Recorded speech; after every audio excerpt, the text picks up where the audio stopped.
সহজ সরল হয়ে যায়, তাদের কাছে যেন জল ভাত।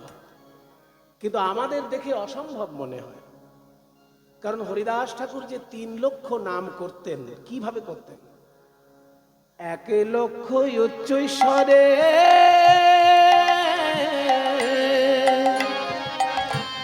আর 1 লক্ষ মনে মনে, 1 লক্ষ মনে মনে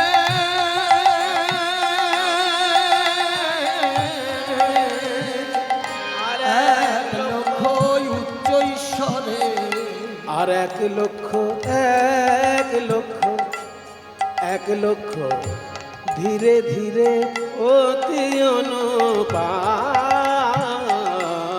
1 লক্ষ ধীরে ধীরে অতি অনুপাম, দেবানিশি লয় সে 3 লক্ষ নাম। হরে কৃষ্ণ কৃষ্ণ কৃষ্ণ কৃষ্ণ হরে হরে, হরে রাম রাম রাম হরে হরে। 3 লক্ষ নাম 3 ভাবে জপ করতেন। আমি তো চেষ্টা করেও পারবো না, তবে শুনে রাখা ভালো, কারণ মহৎদের জীবনী অক্ষরে অক্ষরে পালন করা সাংঘাতিক কঠিন, কিন্তু শুনে যদি কিছুটাও মেনে চলতে পারি জীবন ধন্য হয়ে যায়।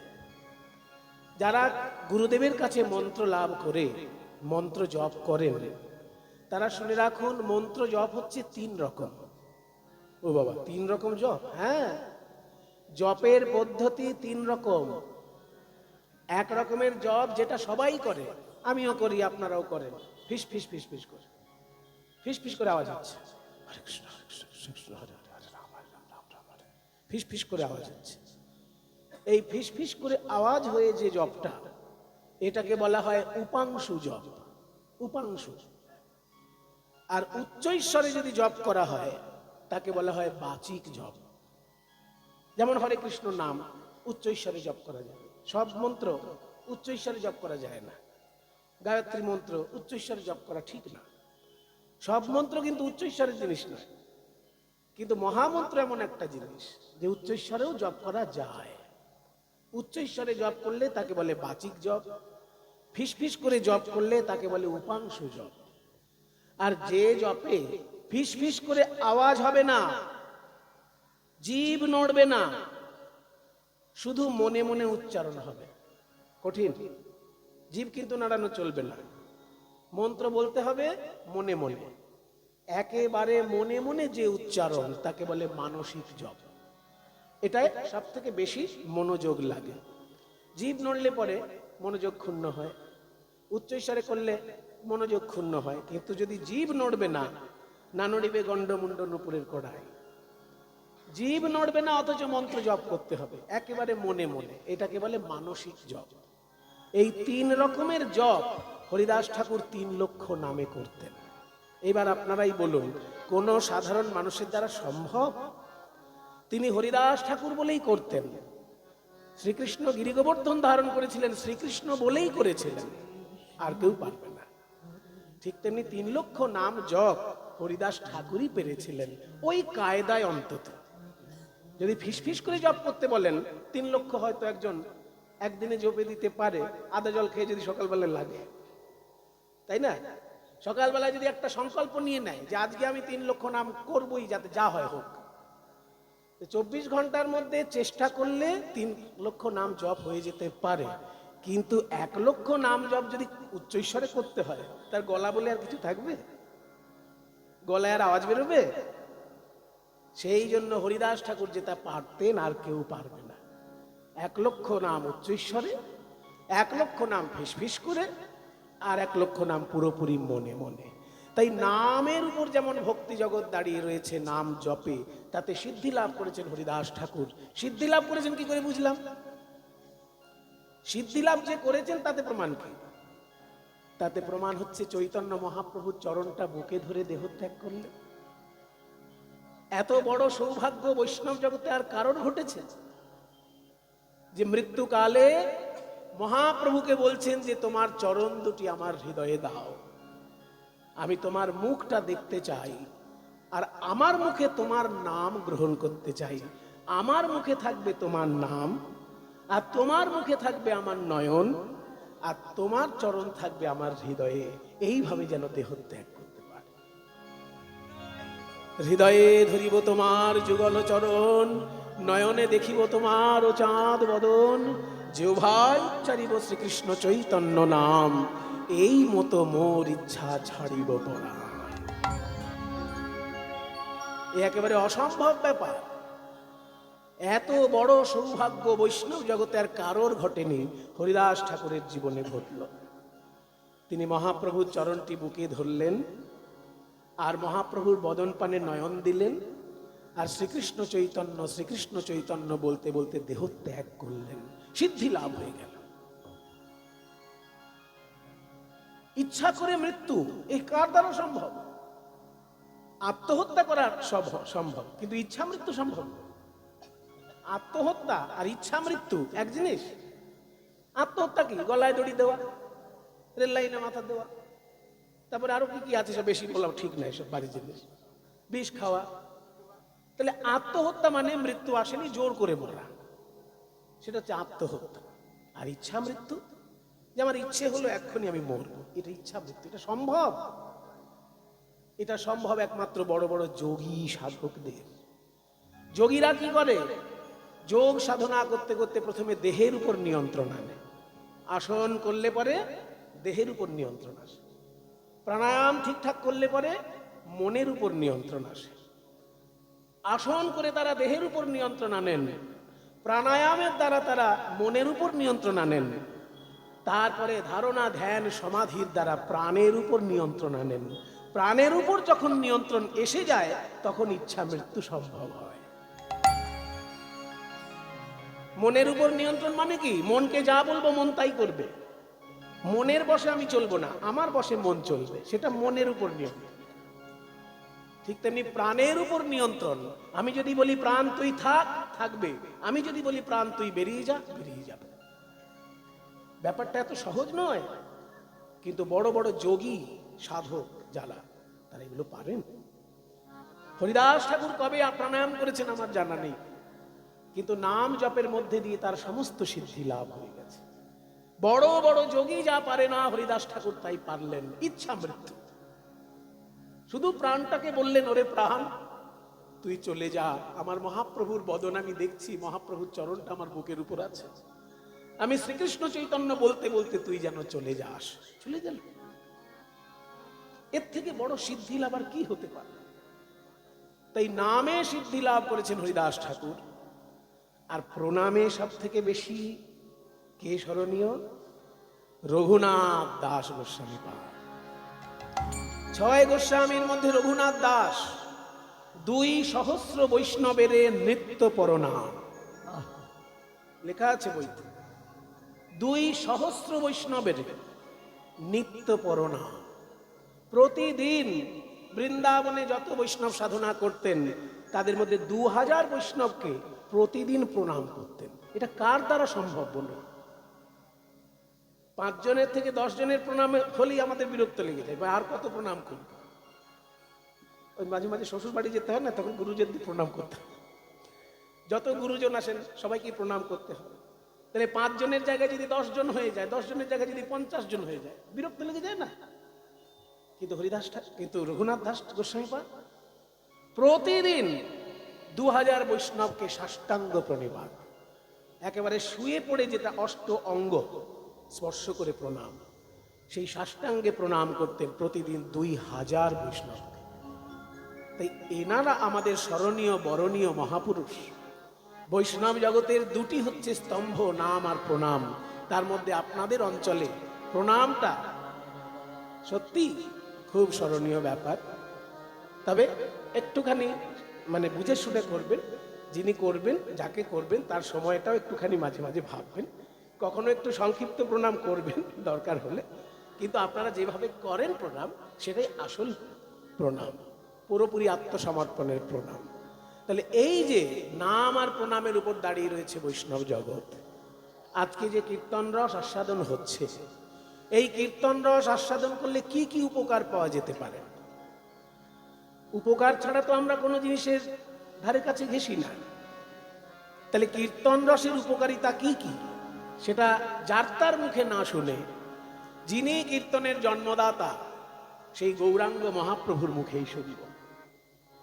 গৌরাঙ্গ মহাপ্রভু আমাদের জন্য 8টি সংস্কৃত শ্লোক রেখে গেছে, 8টি। সেই 8টি শ্লোক যদি পরপর কারোর জানার ইচ্ছা থাকে, যাদের বাড়িতে চৈতন্য চরিতামৃত আছে, চৈতন্য চরিতামৃতের একদম শেষ অধ্যায়ে এই 8টি শ্লোক পেয়ে যাবে। এই 8টি শ্লোককে একসঙ্গে বলা হয় শিক্ষাষ্টকম।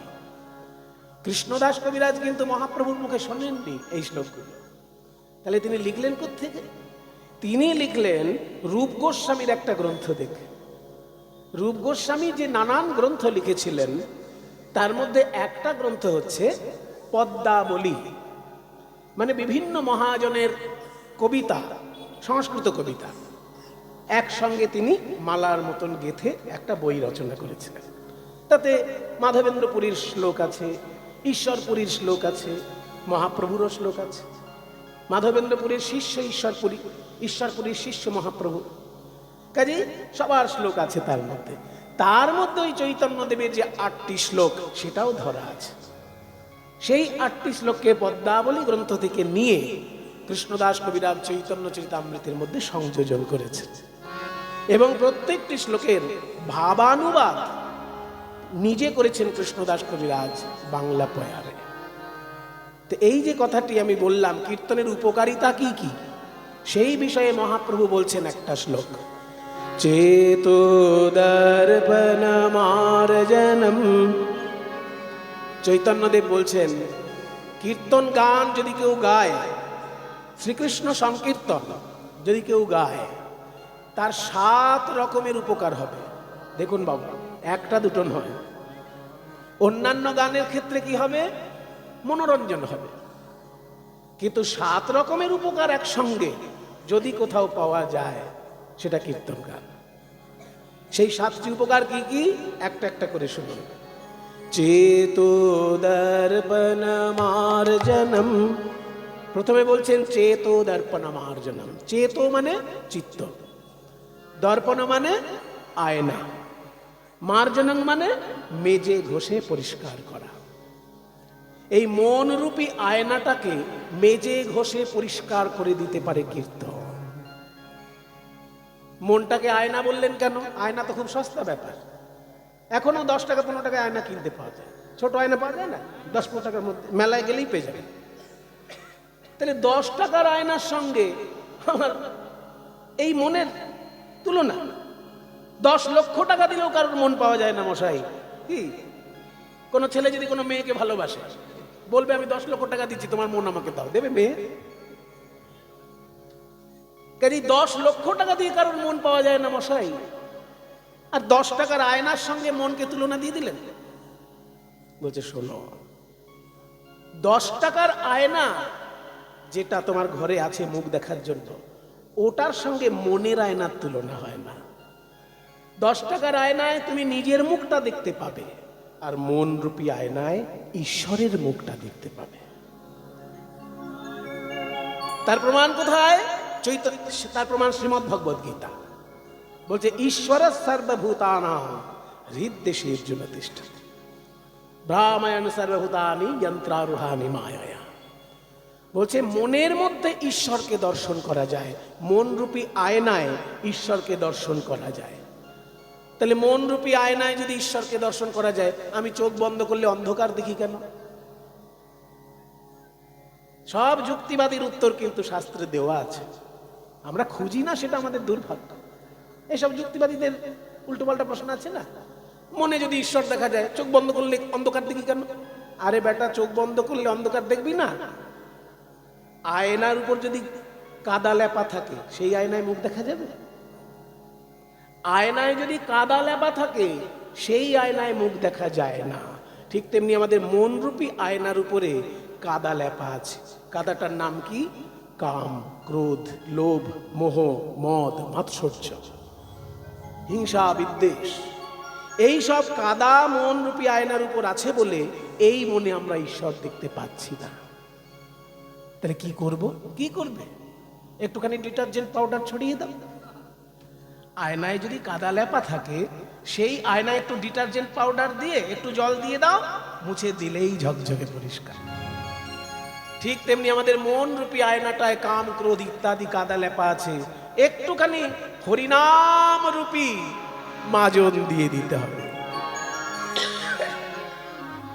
হরি সংকীর্তন রূপী ডিটারজেন্ট পাউডার যদি কেউ এই মন রূপী আয়নায় ছড়িয়ে দিতে পারে, আর তার সঙ্গে যদি একটু নয়নের জল ঢেলে দিতে পারে, বাইরের জল নয়, হরি সংকীর্তন রূপী মাজন আর তার সঙ্গে নয়নের জল, এটা যদি আমরা দিতে পারি, মনের আয়না ঝকঝকে পরিষ্কার হয়ে যাবে, তখন ঈশ্বরকে দেখা যাবেই যাবে। তাই চৈতন্য মহাপ্রভু বললেন 7টা উপকারের মধ্যে প্রথম উপকার হলো চেতো দর্পণ মার্জনম। দ্বিতীয় উপকার কি? ভব মহাদাবাগ্নি নির্বাপনম। ভব মহাদাবাগ্নি নির্বাপন, দ্বিতীয় উপকারের কথা হচ্ছে। ভব মানে সংসার, এই জন্ম মৃত্যুর খেলা। এই যে জন্মাচ্ছি, বড় হচ্ছি, আবার মরছি, আবার জন্মাচ্ছি, বড় হচ্ছি, আবার মরছি, এই জন্ম মৃত্যু, এই যে 84 লক্ষবার আমাদের জন্ম মৃত্যুর খেলা হয়, এটাকে বলে সংসার, এটাকেই বলে ভব। এই ভব মহাদাবাগ্নি, এই সংসার রূপী যে দাবানল জ্বলছে চারিদিকে, নির্বাপনম, নিভে যাবে, নিভে যাবে। চারিদিকে যে এত জ্বালা যন্ত্রণা, নিভে যাবে। যদি কোথাও জঙ্গলে আগুন লাগে, তাকে বলে দাবানল। জঙ্গলে যখন আপনা আপনি আগুন লেগে যায়, শুকনো কাঠে ঘষা লেগে লেগে আপনা আপনি যখন জঙ্গলে আগুন লেগে যায়, তাকে বলে দাবানল। তেমনি বিশ্ব ব্রহ্মাণ্ডে যে এত আগুন জ্বলছে, এই দাবানল নিভাতে গেলে কি করতে হবে? 1 বালতি 2 বালতি জলে দাবানল নিভানো যায় না। ওই আকাশ থেকে বৃষ্টি হয়ে যখন জল পড়বে, দাবানলের আগুন নিভে যাবে। ঠিক তেমনি বিশ্ব ব্রহ্মাণ্ড জুড়ে যে দাবানলের আগুন জ্বলছে, সংসারে যে দাবানলের আগুন জ্বলছে, হরি সংকীর্তনের বৃষ্টি যখন হবে, সেই দাবানল নির্বাপিত হয়ে যাবে। এটা দ্বিতীয় উপকার। তৃতীয় উপকার কি? শ্রেয়ঃ কৈরব চন্দ্রিকা বিতরণম। শ্রেয়ঃ, শ্রেয়ঃ মানে মঙ্গল, কৈরব মানে শালুক ফুল, চন্দ্রিকা মানে চাঁদের আলো, বিতরণম বিতরণ করবে এই কীর্তন গান। আকাশের চাঁদ যখন আলো বিতরণ করে, তখন শালুক ফুল আপনা আপনি প্রস্ফুটিত হয়। শালুক ফুল ফুটে ওঠে চাঁদের আলো পেলে পরে। ঠিক তেমনি জনগণের মঙ্গল যদি কেউ চাও, শুধু মাইক ফাটিয়ে রাজনৈতিক প্রচার করলে জনগণের মঙ্গল হবে না। হরি সংকীর্তনের বাণী ঘরে ঘরে প্রচার করতে হবে। সাধারণ লোক মনে করে কি, এই লিডার এই কথা বললো, ওই লিডার ওই কথা বললো, দুজনে মিলে ঝগড়া বেঁধে গেল, আমাদের খুব মঙ্গল হবে। হবে না। ওনারা মুনাফা তুলে নেবেন, যে লিডারকে জিতাবেন সেই মুনাফা তুলতে শুরু করবে। কারণ যে যাবে লঙ্কায়, সেই রাবণ হবে, এ তো আমাদের জানা কথা। সেই জন্য জনগণের মঙ্গল যদি কামনা করতে চাও, মাইক ফাটিয়ে শুধু রাজনৈতিক প্রচার নয়, হরি সংকীর্তনের মধুর বাণী, চৈতন্য মহাপ্রভুর প্রেমের বাণী ঘরে ঘরে যদি পৌঁছে যায়, জনগণের কল্যাণ হবেই হবে। মিলিয়ে নেবেন। যদি কোনো বাচ্চা ছেলে ছোট থেকে কীর্তন শুনে বড় হয়, ভাগবত পাঠ শুনে বড় হয়, সে বাবা মার সেবা করবে না তো কে বাবা মার সেবা করবে? সে লোকের উপকার করবে না তো কে লোকের উপকার করবে? সেই জন্য হরি সংকীর্তন, ভাগবত গীতা প্রচার, এই ভগবানের যে বাণী, মানুষ হবার যে বাণী, মানুষ হবার জন্য বাণী ভগবান রেখে গিয়েছে গীতার পাতায়, ভাগবতের পাতায়, চরিতামৃতের পাতায়, সেগুলো যদি ঘরে ঘরে প্রচার হয়, জনগণের কল্যাণ আপনি হবে। তাই বলছে শ্রেয়ঃ কৈরব চন্দ্রিকা বিতরণম, অর্থাৎ জনগণের কল্যাণ রূপী শালুক ফুলে আপনা আপনি চাঁদের আলো এসে পড়বে, আর সেই চাঁদের আলোটা হচ্ছে হরি সংকীর্তন। শ্রেয়ঃ কৈরব চন্দ্রিকা বিতরণম, তৃতীয় উপকার গেল এটা। এবার চতুর্থ উপকার কি? বিদ্যাবধূ জীবনম। বিদ্যা বধূ জীবনম। বিদ্যা মানে জ্ঞান। বধূ মানে স্ত্রীলোক, বউ, তাই তো? বধূ মানে বউ, বধ হয় দীর্ঘ, বধূ, বধ হয় দীর্ঘ, বধূ মানে বউ বা স্ত্রীলোক। আর বয় চন্দ্রবিন্দু ধয় হস্যু, এই বধূ মানে আবার বন্ধু। কীর্তন জগতে বারবার বধূ বলেন রাধারানী শ্রীকৃষ্ণকে, বধূ হে কি আর বলিব আমি হে বধূ, কি আর, এখানে যে বধূ উচ্চারণটা ঠিক করে করতে হবে, চন্দ্রবিন্দুটা যেন থাকে। সাধারণত পূর্ববঙ্গের লোকের উচ্চারণে চন্দ্রবিন্দু একটু কম থাকে। এগুলো একটু মজার ব্যাপার, মাঝে মাঝে একটু মজা করতে ভালো লাগে বাবা। ঘটি আর বাঙালের একটা বেসিক ডিফারেন্স আছে। পূর্ববঙ্গের লোকেরা চন্দ্রবিন্দু বাদ দিয়ে কথা বলতে ভালোবাসে, আর পশ্চিমবঙ্গের লোকেরা বেশি বেশি চন্দ্রবিন্দু প্রয়োগ করে। তার উদাহরণ, পশ্চিমবঙ্গের লোকেরা হাসপাতালকে বলে হাসপাতাল, চন্দ্রবিন্দু দিয়ে দেয় হাঁস। হাসপাতালে হাসি চন্দ্রবিন্দু আছে? কিন্তু যে কোনো ঘটির মুখে শুনবেন হাসপাতাল, তারা বলবে হাসপাতাল। আর পূর্ববঙ্গীয় লোকের মুখে শুনবে মাছের কাঁটা, তারা কাঁটা বলবে না, বলবে মাছের কাঁটা। কয়েকার টয়েকার উচ্চারণ করবে, চন্দ্রবিন্দু বাদ।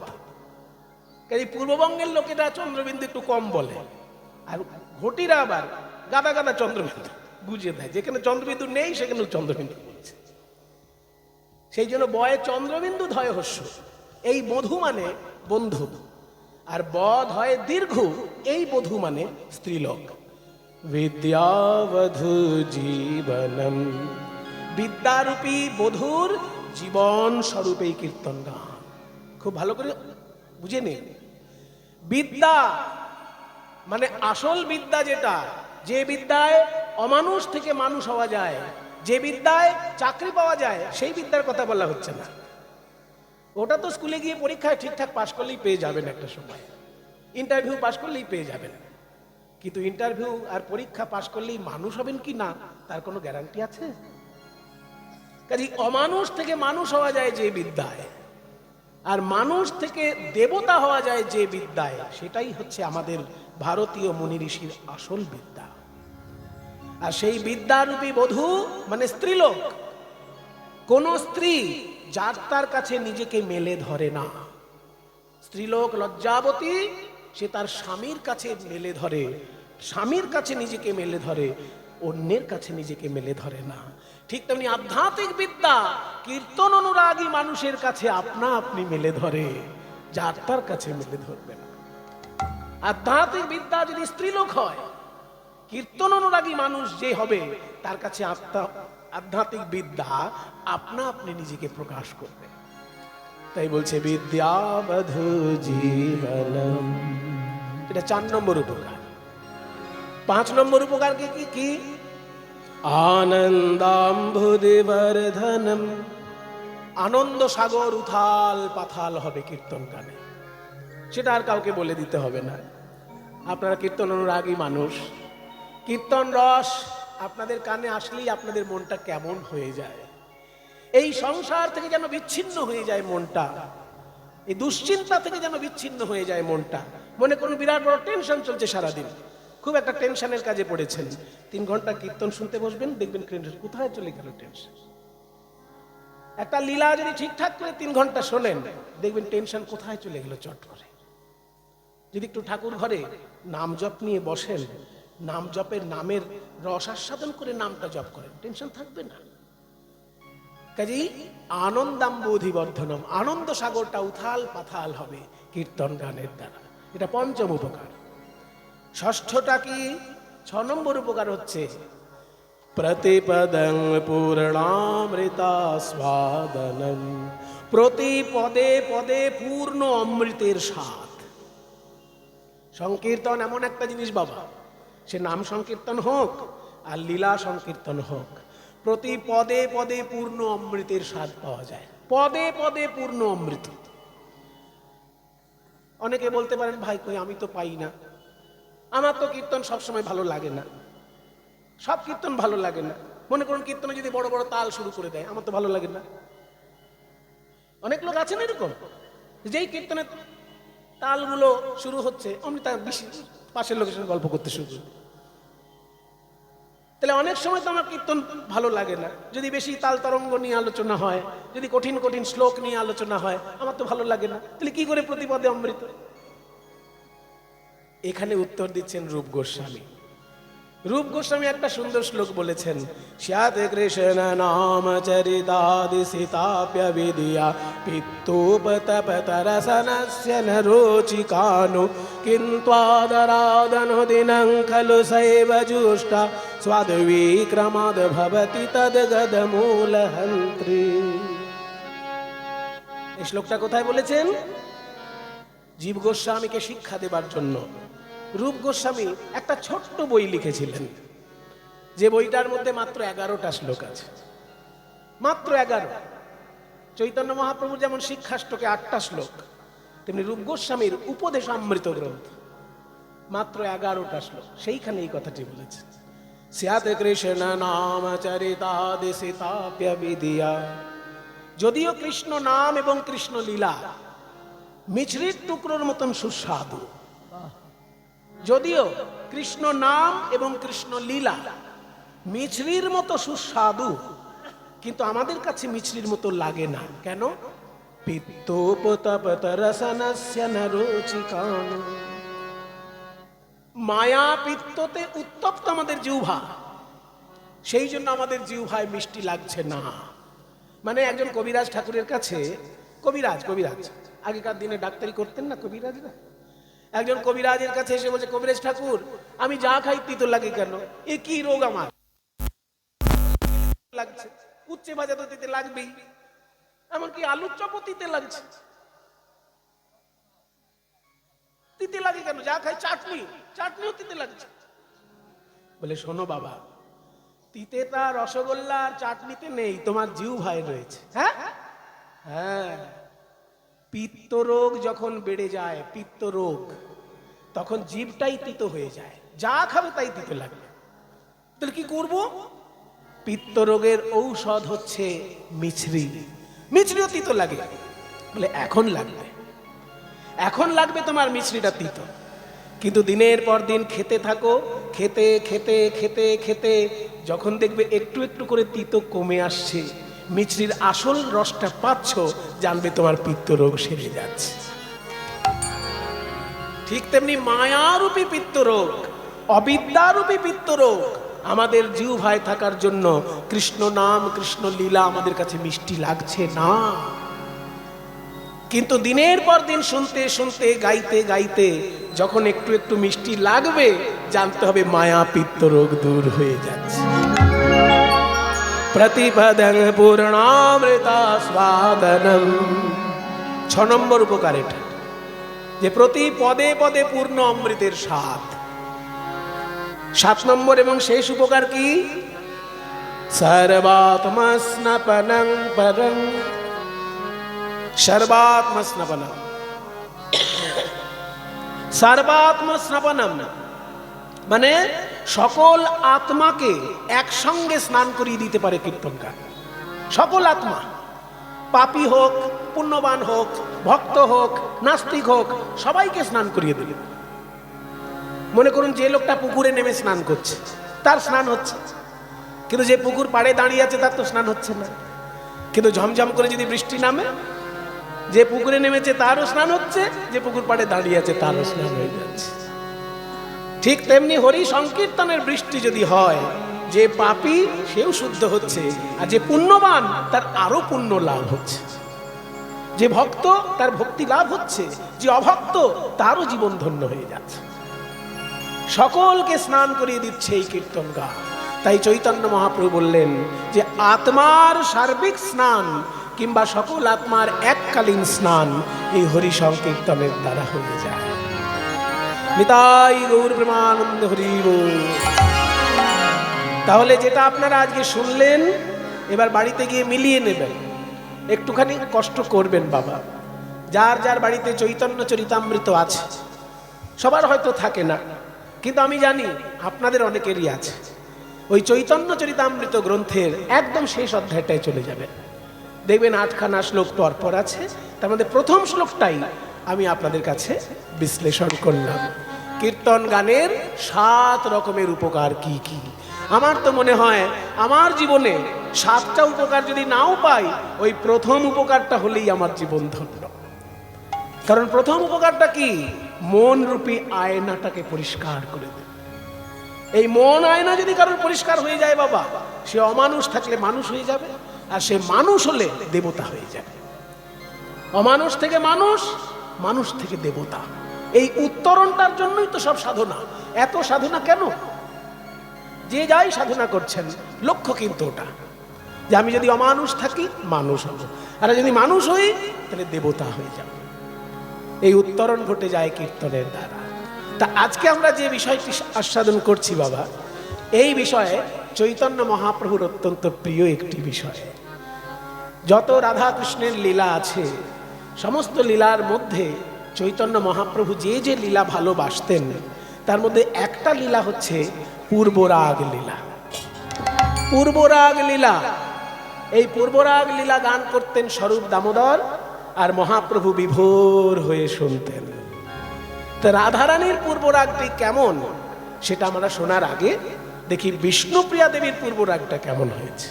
পূর্বরাগ কাকে বলে না? প্রথম ভালোবাসা, প্রথম যদি কারোর উপর ভালোবাসা জাগে তার নাম পূর্বরাগ। সোজা বাংলায় আগে শুনুন, পরে সংস্কৃত শ্লোক করে ব্যাখ্যা করব। পূর্বরাগ মানে ভালোবাসার প্রথম প্রকাশ। তা বিষ্ণুপ্রিয়া দেবী গৌরাঙ্গ সুন্দরকে দেখে এসেছেন গঙ্গার ঘাটে। এত অপূর্ব রূপ যে বিষ্ণুপ্রিয়া দেবী আর চোখ ফেরাতে পাচ্ছেন না। তবু লোক লজ্জার ভয়ে তিনি ছুটে বাড়িতে চলে এসেছেন। কাঞ্চনা দেখে বলছে, ওরে সখী, তোকে তো এইরকম কোনোদিন দেখিনি। তুই কি এমন দেখেছিস গঙ্গার ঘাটে, যেরকম লজ্জাবতী লতার মতো একেবারে মুখ লুকিয়ে পড়ে আছিস? তখন বিষ্ণুপ্রিয়া দেবী উত্তর দিচ্ছেন, নিরমল গোরা তনু কোশিত কাঞ্চন জনু হেরইতে পড়ি গেনু ভো। নিরমল গোরা তনু পদটা বুঝে নিন ভালো করে। নিরমল মানে নির্মল, গোরা তনু মানে গৌরাঙ্গ মহাপ্রভুর শ্রীঅঙ্গ। গৌরাঙ্গ মহাপ্রভুর শ্রীঅঙ্গ নির্মল। নিরমল গোরা তনু কোশিত কাঞ্চন জনু। কোশিত কাঞ্চন মানে শুদ্ধ সোনা। যে সোনা থেকে খাদ বার করা হয়েছে, সেই সোনাটা শুদ্ধ সোনা। আমরা যে গয়নার সোনা পরি, এই গয়নার সোনার মধ্যে খাদ থাকে। সেই খাদ বার করে দিলে শুদ্ধ সোনা হয়। সেই শুদ্ধ সোনার মতো গৌরাঙ্গের শ্রীঅঙ্গ। তুলনা মেলে না, তুলনা মেলে না, ভুবন মোহন গোরা রূপের তুলনা মেলে না। ভুবন মোহন গোরা রূপের তুলনা মেলে না। ভুবন মোহন গোরা রূপের তুলনা মেলে না। ভুবন মোহন গোরা রূপের তুলনা মেলে না। সোনার সঙ্গে তুলনা করতে গেছি, বোকা হয়ে গেছি। সোনার সঙ্গে গৌরাঙ্গের তুলনা হয় না বাবা। কেন হয় না? সোনা যে কঠিন, সোনা কঠিন, আর আমার গৌরাঙ্গ কোমল। সোনা পড়লে অহংকার হতে পারে, কিন্তু গৌরাঙ্গকে হৃদয়ে ধারণ করলে অহংকার হয়, বরং অহংকার চুরমার হয়ে যায়। আরো একটা ব্যাপার আছে, সোনার গয়না গায়ে পড়লে রাস্তা দিয়ে হাঁটতে ভয় লাগে। কে কখন ছিনতাই করে নেবে, কে কখন ছিনতাই করে নেবে তার ঠিক নেই। ওই জন্য সোনার গয়না গায়ে পড়লে সবসময় জামা কাপড় দিয়ে ঢেকে ঢুকে চলছে। কিন্তু যারা গৌরাঙ্গকে হৃদয়ে ধারণ করেছে, তারা ভয়ে ভয়ে রাস্তায় হাঁটে, তারা বুক ফুলিয়ে রাস্তায় হাঁটে, বুক ফুলিয়ে। ভক্ত দেখলেই অভক্ত দেখলেই যাকে দেখে তাকেই বলে, ওরে আমি যাকে অলংকার করেছি বুকের মাঝে, তুই একবার নিয়ে দেখ, কি আনন্দ, কি প্রেম। আমি গৌর রতন করে যতন রাখবো হিয়ার মাঝে, গৌর ভূষণ করব ধারণ যেখানে যেমন সাজে। আমি গৌর রতন করে যত রাখবো হিয়ার মাঝে, গৌর ভূষণ করব ধারণ, যেখানে যেমন সাজে। আমি গৌর বরণ ফুলের ঝাপায় গোরা গোরা লিখব গায়। সজনী রে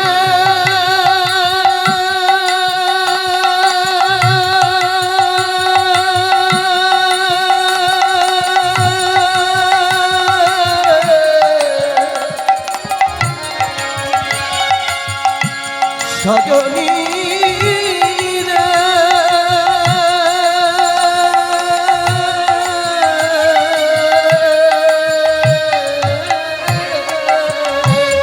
আমি গৌর বরণ ফুলের ঝাপায় লোটন বাঁধব চুলে, আমি লোটন বাঁধব চুলে। গৌর বরণ ফুলের ঝাপায় আমি লোটন বাঁধব চুলে। আর গৌর বলে গরব করে পথেই যাব চলে। আর গৌর বলে গরব করে পথে যাব চলে। সেদিন আমি কারো মানা মানব না গো, কারো মানা মানব না গো। যেদিন গৌর বলে চলে যাব, আমি কারো মানা মানব না গো। আমি যেদিন গৌর বলে চলে যাব, ওই রাঙা পদে বিকাইব গৌর বলে চলে যাব, রাঙা পদে বিকাইব। গৌর বলে চলে যাব, রাঙা পদে বিকাইব। সেদিন কারো মানা মানব না গো, গৌর বলে গরব করে পথে যাব চলে। সোনা পড়লে লোকে ভয়ে ভয়ে রাস্তায় যায়, যে কোনো ছিনতাই হয়ে না যায়, কেউ কেড়ে না নেয়। কিন্তু গৌরাঙ্গকে যারা বুকে ধরে তারা গর্ব করে রাস্তায় হাঁটে। তাই সোনার সঙ্গে তুলনা হয় না। নিরমল গোরাতনু কোষিত কাঞ্চন জন। হেরোইতে মানে দেখে পড়ি গেনু ভোর, বিভোর হয়ে গেলাম আমি। সে কি বিভোর হয়ে গেলি? তো চলে এলি না কেন? দাঁড়িয়ে দাঁড়িয়ে দেখলি কি হলো জানিস? তারপর ভাবলাম যে আমি রাজ পণ্ডিত সনাতন মিশ্রের কন্যা, এরকম গঙ্গার ধারে দাঁড়িয়ে কাউকে দেখবো, এটা আমার সৌভাগ্য, আমার বাবার অসম্মান হতে পারে। তাই আমার এক্ষুনি ঘরে চলে যাওয়া উচিত। এই বলে যখনই ঘরে যাব বলে চোখটা নামাচ্ছি, মানে উপর থেকে চোখটা তো নামাতে হবে। নামাতে গিয়ে যেই নয়নে আমার নয়নটা পড়লো, কি হলো জানিস? ওই নয়নের উপরে ছিল ভুরু, ওই ভুরুটা যেন ভুজঙ্গ হয়ে আমাকে দংশন করলো। ভুরুটা যেন সাপ হয়ে আমাকে দংশন করলো। ভুরু পদাবলী সাহিত্য বলে ভাঙা, ভাঙা ভুজঙ্গমে দংশল মধু মনে। ভাঙা ভুজঙ্গমে ভুজঙ্গমে দংশল মধু মনে। সজনী রে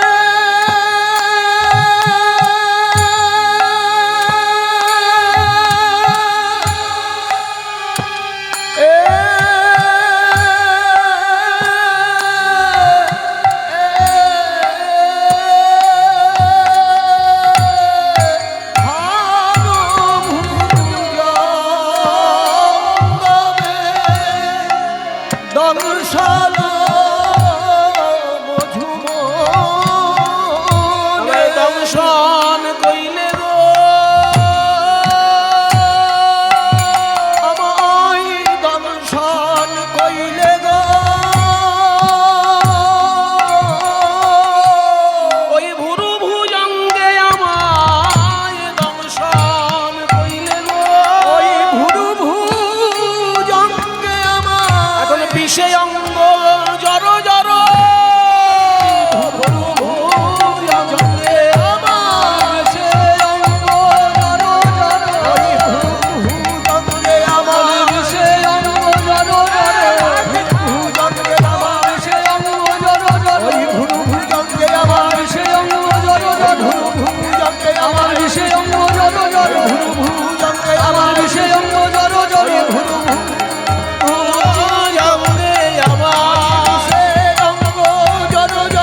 ভয়ে মোর গো ওই ভুরু ভুজঙ্গে দংশন কইলে অন্তর ভয়ে মোর।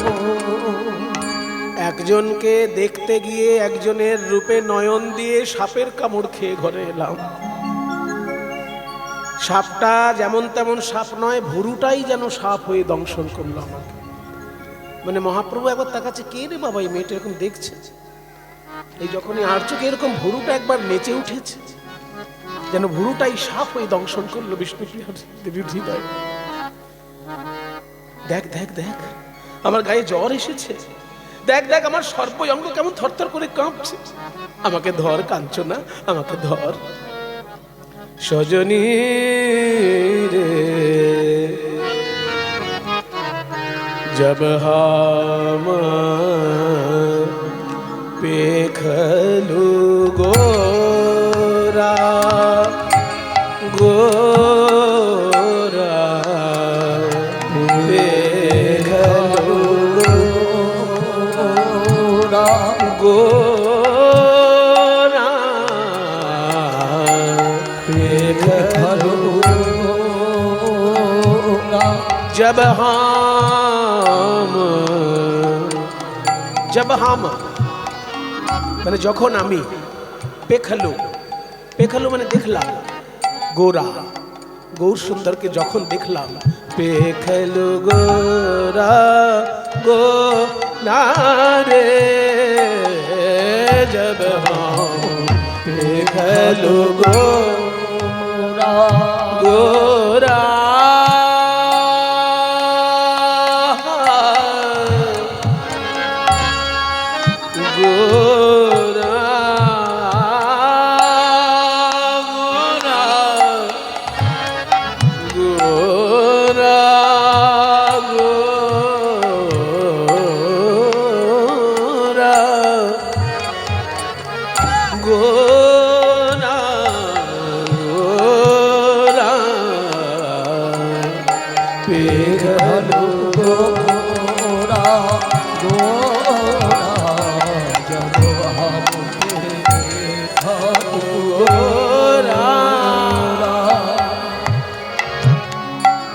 आकुल दीक